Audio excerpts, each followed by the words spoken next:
আজ আমাকে দুবার স্নান করতে হলো, কেন জানো? চলো তাহলে শুরু থেকেই বলি। হ্যালো আমার দাদা দিদি বন্ধু বান্ধবী সাংঘাতগণ, কেমন আছো গো তোমরা? আজকের দিনটা সত্যি অনেক কষ্ট করে কেটেছে। আমাদের বাড়িতে আজ কিছু কাজ বাকি ছিল, সেই কাজ শেষ করতে গিয়ে পুরো ঘেমে একাকার।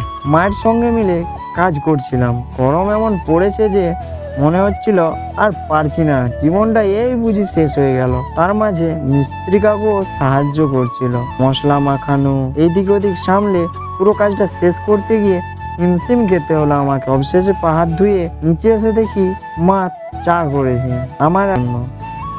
এক মগে করে চা নিয়ে একটু শান্তি করে বসলাম। তারপর দেখি ভাইটা আবার আচার বানানোর জন্য গুড় কিনতে যাচ্ছে, আবার একটা বড় জামবাটি নিয়ে। এদিকে আমিও সুযোগ বুঝে একবারে ঝটপট স্নানটা সেরে ফেললাম। স্নান করার পর আয়নার সামনে দাঁড়াতেই মনে হচ্ছিল পুরো চিকনা হয়ে গেছি। তারপরে বসে পড়লাম ভিডিও এডিট করতে। খুব শীঘ্রই আমার ইউটিউব চ্যানেলে একটা লং ভিডিও আসতে চলেছে, তাই সাবস্ক্রাইব করে রেখো যেন মিস না করো।